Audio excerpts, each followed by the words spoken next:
हमारे प्रेस के साथियों को मेरा नमस्कार। जोगाराम जी, केती बिश्नोई जी हमारे साथ हैं। आज प्रवासी राजस्थानी दिवस का कार्यक्रम चल रहा है, उसी की प्रेस कॉन्फ्रेंस आज ही है। आप सभी का उसके लिए स्वागत है। 2023 के अंदर राजस्थान की जनता ने एक विश्वास जताया था। 2014 में पूरे देश की जनता ने प्रधानमंत्री मोदी जी पे विश्वास जताया था। ये दोनों इस कारण से जुड़े हुए हैं कि भारतीय जनता पार्टी और एनडीए सरकारों का काम करने का तरीका स्पष्ट है। हमें हमारा मकसद बिल्कुल क्लियर है। राजस्थान राज्य जिसमें अपार संभावनाएं हैं, जो आपके सामने मैं आज कह रहा हूं, जिसको अभी तक टैप नहीं करा गया पिछली सरकारों द्वारा। बड़ी मात्रा में हमारे नौजवान हैं, संभावनाएं भी हैं और नौजवान भी हैं।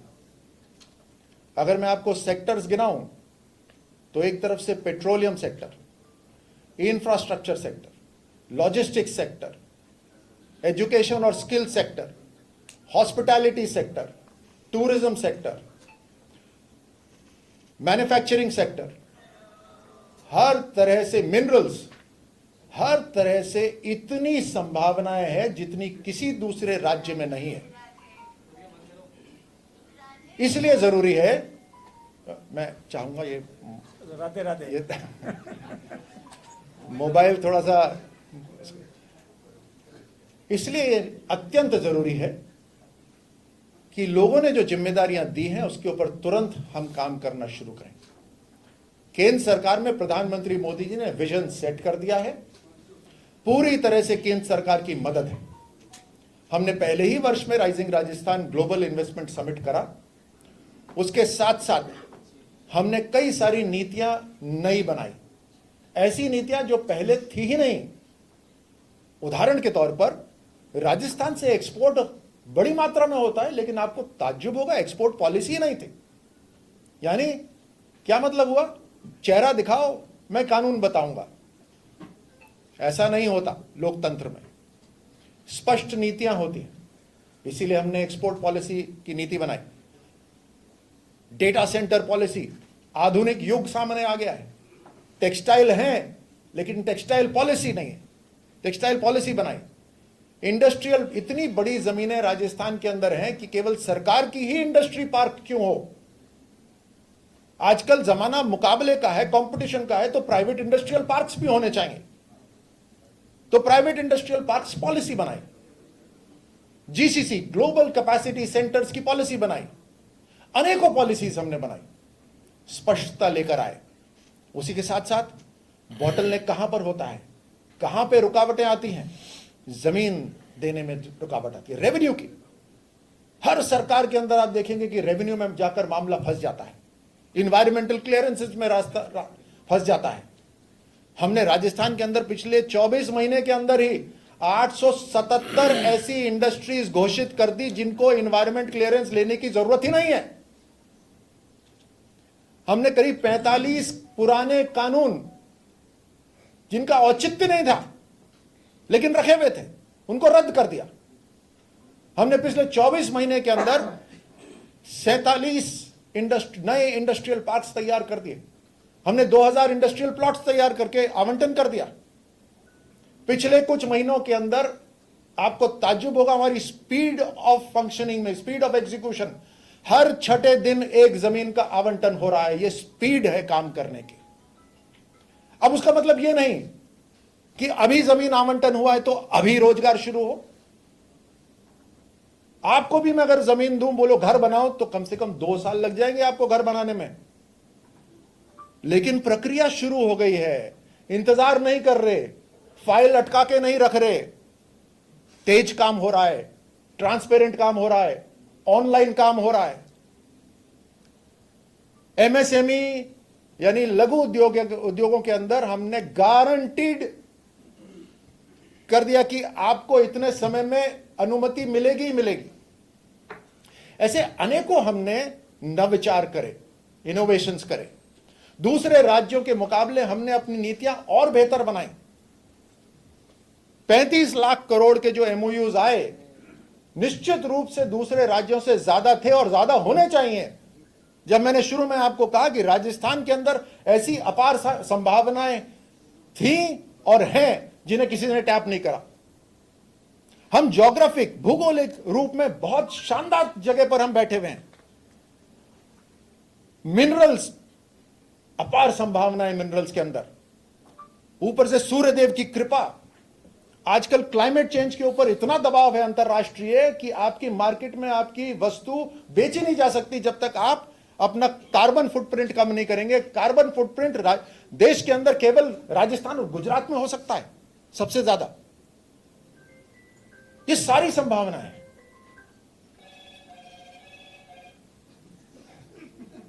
मुझसे तो बात नहीं करनी किसी को मोबाइल में। इसीलिए 35 लाख करोड़ एमओयू आए। हमारी स्पीड देखिए एग्जीक्यूशन की, और मैं कंपेयर करता हूं क्योंकि राजनीतिक पॉलिटिकल चर्चा तो होती ही है। जब पिछली सरकार ने अपने चौथे वर्ष के अंदर, जोगराम जी, चौथे वर्ष के अंदर उन्होंने अपनी इन्वेस्टमेंट सबमिट करी। सरकार का कार्यकाल 5 साल का, चौथे वर्ष में करी। किस लिए? पॉलिटिकल हेडलाइंस बनानी थी। हुआ क्या? करीब 12 लाख करोड़ के एमओयू आए और करीब 30,000 करोड़ ही धरातल पे लेकर आए। मात्र 30,000 एक साल के अंदर। हमारे को देखिए 35 लाख करोड़ के एमओयू आए, एक साल के अंदर हमने 25% 8 लाख करोड़ के एमओयू धरातल पे उतार दिए। जमीन अलॉट हो गई है, अब काम शुरू हो जाएगा। हमें हर जिले के अंदर एक आर्थिक विकास चाहिए, आर्थिक ऊर्जा चाहिए, हमें इकोनॉमिक वाइब्रेंसी चाहिए। हर जिले के अंदर होना चाहिए कि ये फैक्ट्री लग रही है, यहां पर लॉजिस्टिक्स का कोई हब आ रहा है, उसके लिए अब ढाबे बनने शुरू हो गए, कुछ और युवाओं को काम मिलेगा, सप्लाई चेन के अंदर किसी को काम मिलेगा, कोई ट्रक खरीदेगा वहां पे काम पे लगाएगा। ये इकोनॉमिक वाइब्रेंसी हमें हर जिले के अंदर चाहिए और उसके लिए हम काम कर रहे हैं। हमने प्रवासी राजस्थानी दिवस क्यों करा? इन्वेस्टमेंट के लिए कौन लोग आते हैं? इन्वेस्टमेंट के लिए वो लोग आते हैं जो देखते हैं कहां पे व्यापार में उनको लाभ होगा, और वो लोग आते हैं जिनका दिल जुड़ा हुआ होता है। और इसीलिए हमने प्रवासी राजस्थानी दिवस करा, जहां हमने हमारे प्रवासी राजस्थानियों को सम्मानित भी करा। इमोशनल कनेक्शन भी है, साथ में सामाजिक कनेक्शन भी है, उसके साथ साथ इन्वेस्टमेंट का कनेक्शन भी है, कमर्शियल कनेक्शन भी है। इसका लाभ किसको होगा? राजस्थान को होगा। एक मंच तो तैयार करना ही पड़ता है, मार्केटिंग करनी ही पड़ती है। हम मार्केटिंग किस लिए कर रहे हैं? राजस्थान के नौजवानों के लिए कर रहे हैं, राजस्थान के किसानों के लिए कर रहे हैं, राजस्थान की महिलाओं के लिए कर रहे हैं, क्योंकि हमें पता है वो सक्षम है और वो आगे बढ़ सकते हैं, और उन्होंने हमारे को जिम्मेदारी दी है।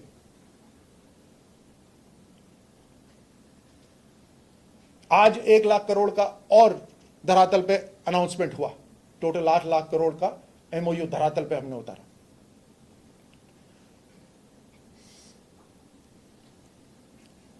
जो सामाजिक जिम्मेदारी है मैं उसमें बताता हूं। देखिए, सोच देखिए,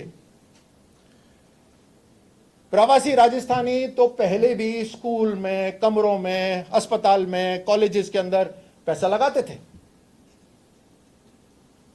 लेकिन व्यवस्थित नहीं था। हमने उसे व्यवस्थित करा। हमने एक पोर्टल तैयार करा, राजस्थान डेवलपमेंट पोर्टल। आज उसकी घोषणा हुई। उस पोर्टल के अंदर हर जिले के अंदर क्या संभावना हो सकती है, क्या कमी है, उसको दर्शाया हुआ है। तो जो पैसा लगाना चाहता है सामाजिक सुधार के ऊपर, वो अपने जिले में देख सकता है, अपने जिले में, अपने गांव में देख सकता है कि कौन सी कमी है। कोई मान लो उदाहरण के तौर पे एक ने स्कूल बनाया, 2 ने स्कूल बनाया, एक ही गांव के अंदर 4-4, 5-5 स्कूल हो गए। अरे अस्पताल बना सकते थे, क्लिनिक बना सकते थे, कुछ और। इस तरह से हमने उसको व्यवस्थित कर दिया। और राजस्थान फाउंडेशन उसमें पैसा इकट्ठा नहीं कर रही, ये नहीं कर रही कि पैसे हमें दो हम लगाएंगे ना, हम केवल मार्गदर्शन कर रहे हैं। सरकार का यही तो काम होता है कि एक व्यवस्थित तरीका बनाए, ताकि जो पैसा लगे वो जनता के लिए सही पैसा लगे, उस 1 रुपए की कीमत 10 रुपए के बराबर हो, यह हमने व्यवस्था कर दी है। और एक संपर्क स्थापित कर दिया है। देश के अंदर 26 चैप्टर बना दिए और विदेश के अंदर 14 चैप्टर बना दिए। आज उन सभी चैप्टर्स के जो लोग आए हुए थे उनकी बैठक थी। कितने गर्व से, कितने खुशी से वो सब आए हुए थे। हमारा एक संपर्क बन गया हर देश के अंदर। कीनिया में हमारा संपर्क बन गया, यूएई के अंदर हमारा संपर्क है, जापान में हमारा संपर्क हो गया, सिंगापुर में हमारा संपर्क हो गया। हर तरह से वहां पर अब जो लोग इन्वेस्टमेंट करना चाहते हैं उस पोर्टल के माध्यम से उन्हें आसानी होगी इन्वेस्टमेंट करने के लिए। पिछली बार मैं आपको बता ही चुका हूं कि हमने हर देश के लिए एक अलग अधिकारी तय कर दिया है। विदेशों के अंदर आईएएस ऑफिसर तय कर दिए। उसका विभाग बदली हो सकता है, लेकिन 5 साल तक उस देश के प्रति जिम्मेदारी बदली नहीं हो सकती। यानी अगर सिंगापुर से किसी को फोन करना है इन्वेस्टमेंट के लिए, तो यह नहीं कि आज ये अधिकारी है कल दूसरा अधिकारी है ना, अधिकारी तय है और हमारा चैप्टर भी तय है। कितना आसान हो गया। ये सब किस लिए हो रहा है? राजस्थान के नौजवानों के लिए हो रहा है।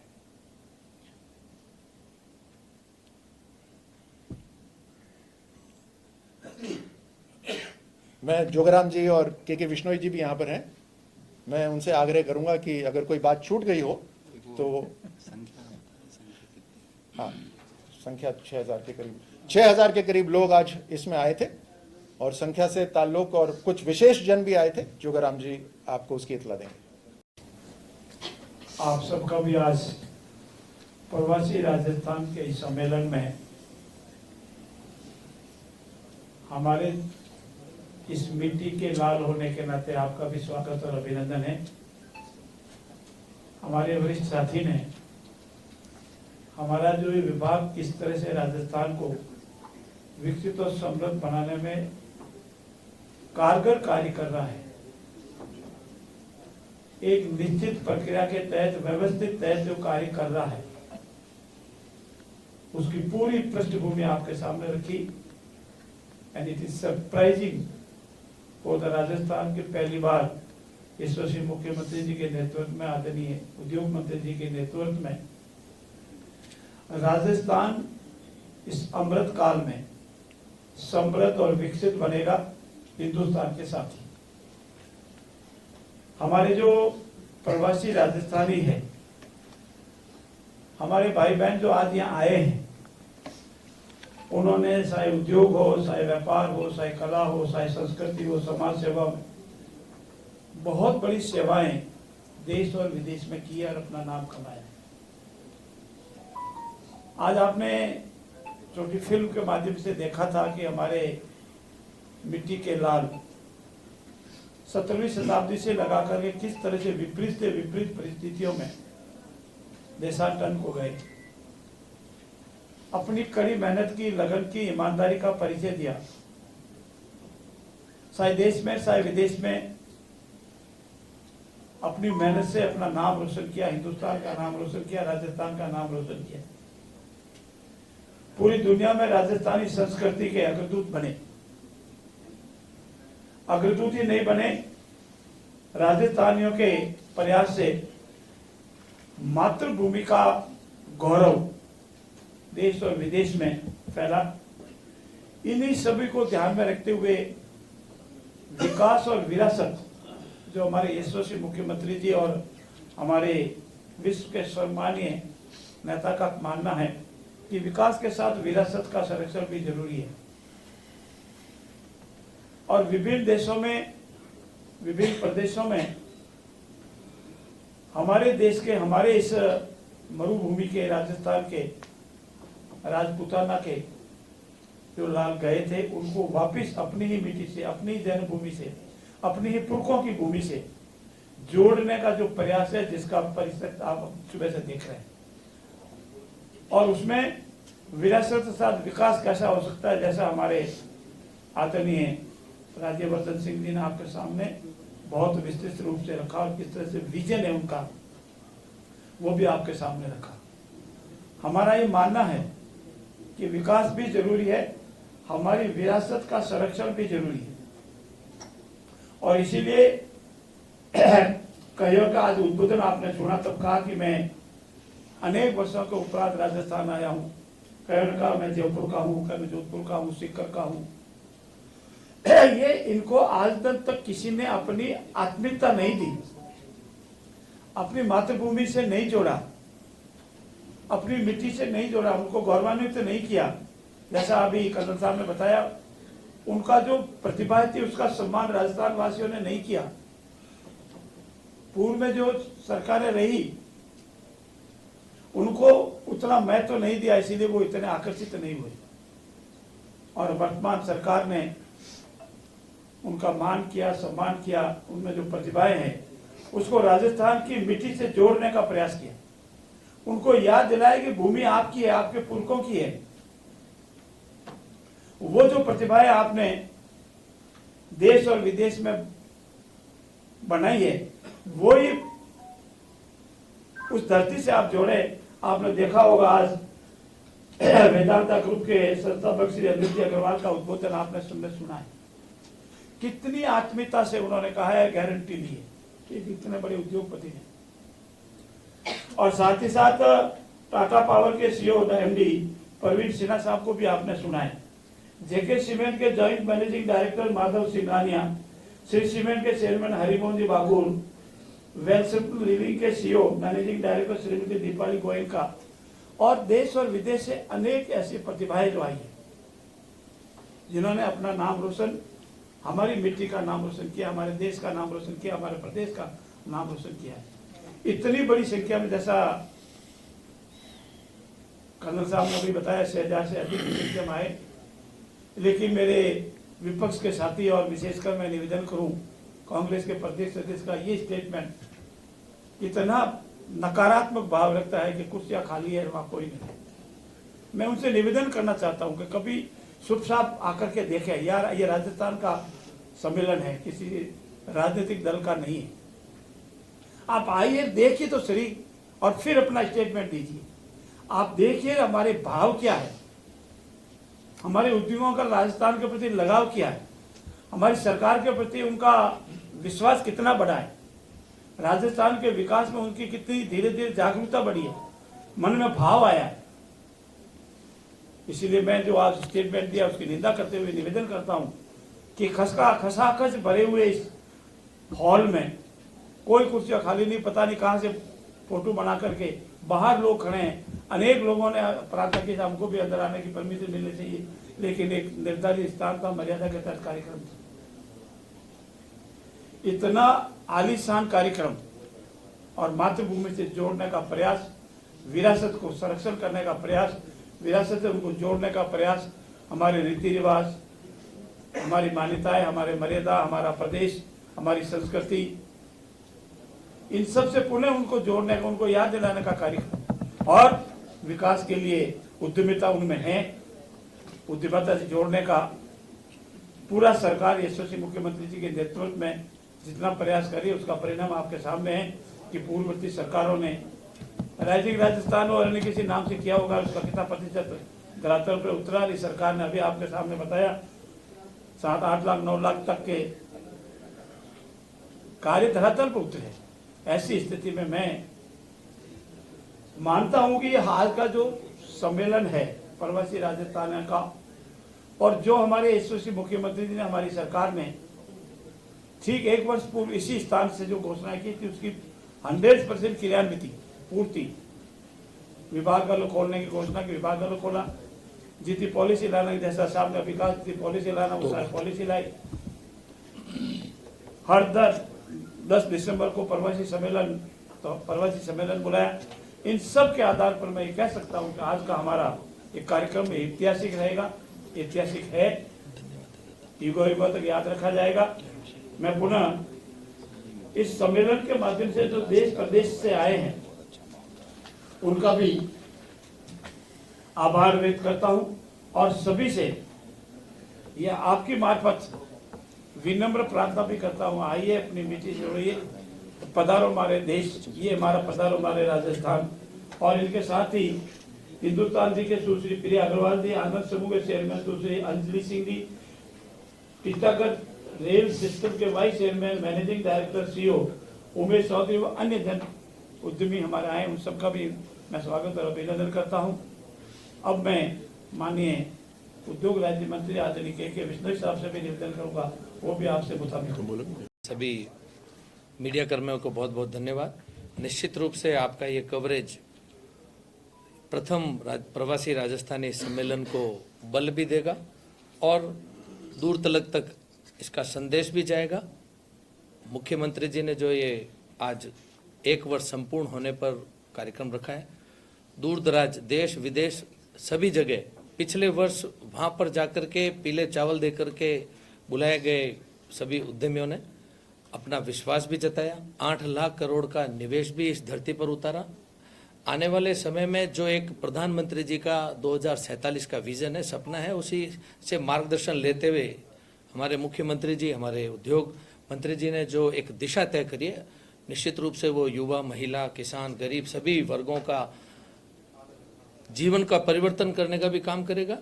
और एक कालखंड जब इन्हीं प्रवासी बंधुओं को एक अभाव, प्रदेश के अंदर अभाव देखते हुए अपने प्रदेश को छोड़कर अपने भविष्य निर्माण के लिए जो अलग अलग प्रदेशों में विदेशों तक जाना पड़ा, वहां पर रोजगार या स्वरोजगार तक वो पहुंचे, कठिन परिस्थितियों को झेला, लेकिन फिर भी आज के इस पीले चावल का पिछले वर्ष का ग्लोबल समिट, देश और विदेश की धरती से आए हुए यहाँ पर लोगों ने जो विश्वास राजस्थान की धरती पर जताया है, आने वाले समय में ये एक राइजिंग राजस्थान ग्लोबल समिट जो नाम रखा गया, निश्चित रूप से ये राजस्थान राइज भी होगा, निश्चित रूप से ये चमकता हुआ राजस्थान होगा, निश्चित रूप से बढ़ता हुआ राजस्थान होगा। आने वाले समय में जैसा कि हमारे यशस्वी प्रधानमंत्री नरेंद्र मोदी जी ने पिछले वर्ष राजस्थान की धरती से पूरे विश्व को ये संदेश दिया था, आने वाले समय में राजस्थान एक अलग राजस्थान होगा, एक बढ़ता हुआ राजस्थान होगा। आज आप सभी मीडिया के बंधुओं ने इसका जो शानदार कवरेज किया है, इसका भी संदेश पूरे हिंदुस्तान में नहीं विश्व तक जाएगा। और निश्चित रूप से यहाँ पर आने वाले समय में हमारे उद्यमियों ने जो एक अलग दिशा पकड़ी है, वो भी यहाँ पर आने वाले समय में खूब अलग अलग विषय पर, खूब अलग अलग सेक्टर पर जो 1-2 विषय है, जैसे रिलीजियस टूरिज्म का भी एक विषय है, हमारे जो रणथंबोर और जो सारे वाइल्ड लाइफ सेंचुरी वाले जो टूरिज्म है, हर टूरिज्म के अंदर, होटल इंडस्ट्री के अंदर मैं उदाहरण देना चाहूँगा आपको, और एक बड़ी खुशी से मैं आपको बताना भी चाहूँगा, जो एक MOU हमारा बाड़मेर बालोतरा की धरती से नाकोड़ा जैसे छोटे स्थान पर हिंदुस्तान का सबसे बड़ा 3500 रूम का एक रिसोर्ट वहाँ पर बन रहा है, जो कि यदि मकाऊ और मलेशिया के गेंटिंग की होटलों का यदि इससे अधिक रिकॉर्ड ना हुआ था तो वो एशिया का सबसे बड़ा रिसोर्ट यहाँ पर बनता आज आपको और हमको नजर आता। लेकिन हिंदुस्तान के अंदर अब तक का सबसे बड़ा रिसोर्ट ये पिछले साल राइजिंग राजस्थान के एक MOU का एक उदाहरण है। आने वाले समय में निश्चित रूप से खूब सारे 5 सितारा होटलें भी आएगी, रिसोर्ट भी आएंगे और जगह जगह इसका विस्तार भी होने वाला है। और मैं धन्यवाद दूंगा आप सभी मीडिया कर्मियों को, हमारे मंत्री महोदय को, हमारे मुख्यमंत्री जी को और प्रधानमंत्री जी के विजन को। आगे की बात हमारे मंत्री महोदय कंटिन्यू करेंगे। बहुत बहुत धन्यवाद। एक बात जोगराम जी ने एक बात छेड़ी तो मेरे को ऐसे ध्यान में आया कि जिनको केवल कुर्सियों की आदत होती है वो खाली कुर्सी ढूंढते रहते हैं। हम तो उद्योग देख रहे हैं और कितने इन्वेस्टमेंट हो रहे हैं उसको गिन रहे हैं, और जो खाली कुर्सियां गिनने वाले हैं उनको एक संदेश दे देते हैं कि कुर्सियां भरना नहीं, हम राजस्थान के अंदर जो कारोबारी आ रहे हैं उनमें और हमारे युवाओं में विश्वास भर रहे हैं।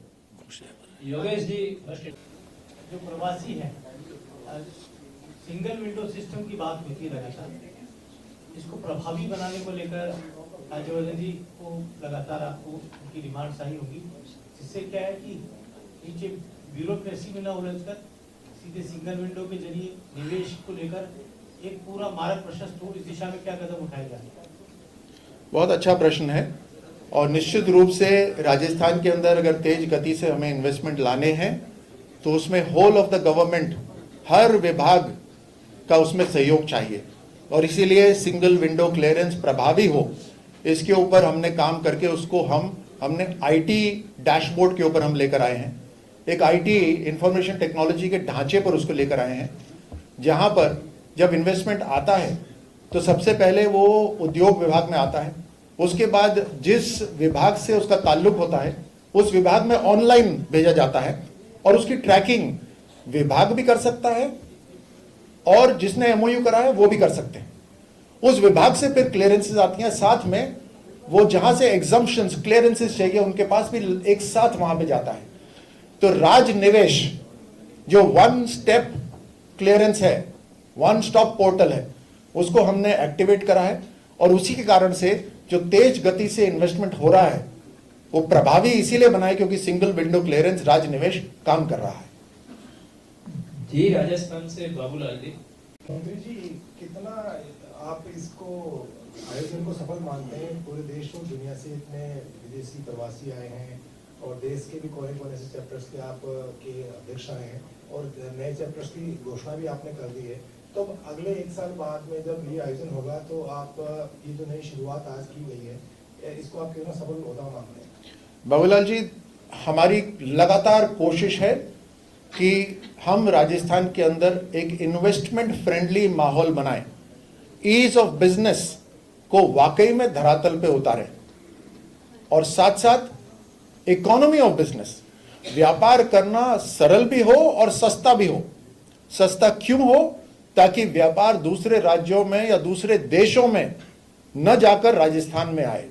हम केवल देश के राज्यों के साथ ही मुकाबला नहीं कर रहे, हम एशिया के देशों के साथ भी मुकाबला कर रहे हैं, क्योंकि राजस्थान में इतनी संभावना है जितनी किसी देश के अंदर संभावना है। तो निश्चित रूप से ये लगातार कोशिश है। 13-14 अंतर्राष्ट्रीय चैप्टर्स पूरी तरह से यहां प्रतिनिधित्व हुआ, 26 राष्ट्रीय चैप्टर्स का पूरी तरह से प्रतिनिधित्व हुआ। सामाजिक रूप से भी, इमोशनल कनेक्ट से भी, इन्वेस्टमेंट से भी एक बड़ा शानदार मंच बना जिसमें संवाद हो पाया, एक भरोसा विश्वास हम उनमें भर पाए और उसी से हम आगे बढ़ पाएंगे। गुजरात बिजली भी महंगी देता है, पानी भी महंगा देता है, लेकिन हम वहां पर महत्व देते हैं कि जो वादा करते हैं वो पूरा होता है। राजस्थान से उनको आज तक वादा अधूरा लगता है, उनको क्यों विश्वास नहीं हो पा रहा है? इसके बारे में क्या कहेंगे? लेगेसी की बात हुई, पुराने जो तौर तरीके थे उसकी बात हुई और उन्होंने विश्वास जताया आज की बात पर, आज की सरकार पर। यही अंतर है, साफ अंतर है। और इसीलिए ये मंच भी बना प्रवासी राजस्थानियों का ताकि संवाद हो सके और तेज गति से हम जो एमओयूज हो रहे हैं उसको धरातल पे उतार रहे हैं। आपको मैं उदाहरण देता हूं कि जो कथनी और करनी में फर्क होता है। RIPS रिप्स 2022 और 2019 किसके राज में हुआ था मुझे बताने की जरूरत नहीं है। रिप्स का मतलब है हम आपको बेनिफिट देंगे, हम आपको सब्सिडी देंगे, एक भी पैसा नहीं दिया गया। उस समय के वादे जो हुए थे उसको हमने पूरा करा और कम से कम नहीं तो 700 के करीब कंपनीज हैं जिनको हम रिप्स के बेनिफिट जो पहले वादे हुए हुए थे उनको हमने पूरा करा है। टाइम्स ऑफ इंडिया से श्रीकांत जी। आपने कहा था कि युवाओं का भविष्य देखते हैं, आप खाली कुर्सियां नहीं देखते, लेकिन विपक्ष आप पर आरोप लगा रहा है कि युवा तो आज भी बेरोजगार है, भटक रहा है वो। ये जो पिछली सरकार की करनी थी उसकी भरनी हो रही है। हमने घोषणा कर दी कि हम सरकार के अंदर तुरंत नौकरियां देना शुरू करेंगे। जब से हमारी सरकार आई है पेपर लीक खत्म हो गया, अधिकारी वही है लेकिन लीडरशिप बदल गई, इसलिए इच्छा शक्ति बदल गई, काम करने का तरीका बदल गया। तो आज हमारे युवाओं को सरकार में नौकरी मिल रही है। उसके साथ साथ हमने कहा एक बड़ी मात्रा के अंदर हम प्राइवेट सेक्टर के अंदर उनके लिए नौकरी तैयार करेंगे। उसके लिए हमने पूरा काम करना शुरू कर दिया। इसका नतीजा आप देखिएगा कुछ एक के अंदर लगातार हम काम करते रहेंगे, लगातार रोजगार बढ़ता रहेगा। हमने ये भी घोषणा करी एक पॉलिसी की कि हमारे युवा जिस फैक्ट्री में काम करेंगे, जहां काम करेंगे 6 महीने तक हम उनको इंसेंटिव देंगे उनको जो वहां से तनख्वाह मिलेगी उसके साथ साथ हम भी उनको पैसा देंगे। तो ये सारे काम इसीलिए हो रहे हैं क्योंकि इस सरकार का काम करने का तरीका अलग है। प्रधानमंत्री मोदी जी की तरह इस देश को जो उन्होंने उदाहरण सेट करे पूरे देश के लिए, उस तरह पे काम कर रहे हैं। ये जो आरोप लगा रहे हैं उनकी बाकी सारी उंगलियां उनकी तरफ है। ये जो रीको से संबंधित सवाल था कि हम यही नहीं कि आज जो एमओयूज हो रहे हैं केवल हम उनको सम्मानित कर रहे हैं, हम भविष्य के लिए भी जमीन तैयार कर रहे हैं। रीको के अंदर जो पैसा 400 करोड़ टैक्स भरा जाता था, और आपको पता है रीको के हजारों करोड़ रुपए पिछले चुनाव में किसने कहां इस्तेमाल करे? इंडस्ट्री के लिए इस्तेमाल नहीं हुए, इन्वेस्टमेंट बढ़ाने के लिए इस्तेमाल नहीं हुए, वो वोट खरीदने के लिए इस्तेमाल हुए। एक तरीके से हम लैंड बैंक को बढ़ा रहे हैं।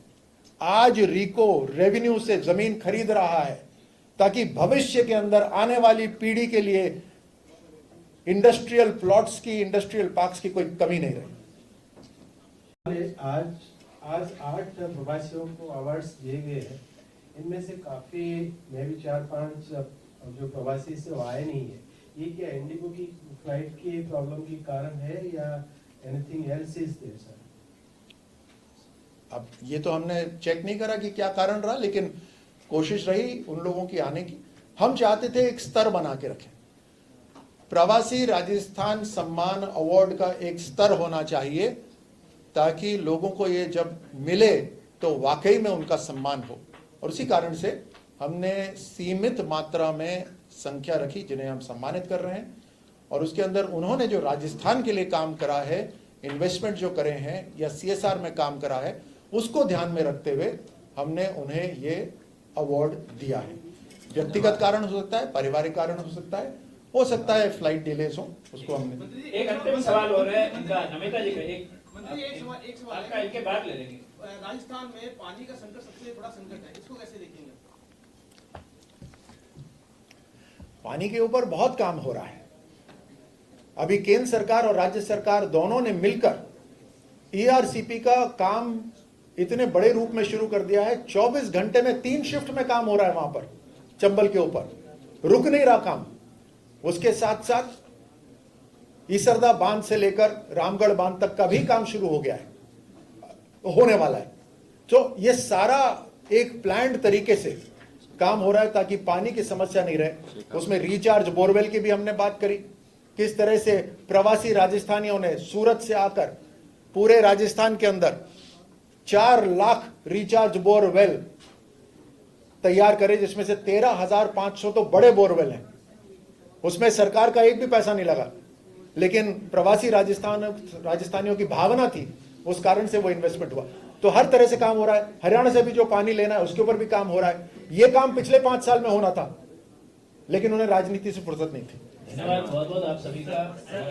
अभी क्योंकि एयरपोर्ट जाना है हमारे। प्रवासी राजस्थानी मामले विभाग की गठन की मंजूरी मिल चुकी है, तो ऑफिशियल रूप से पूरी तरह से संचालित कब से होने लग जाएगा?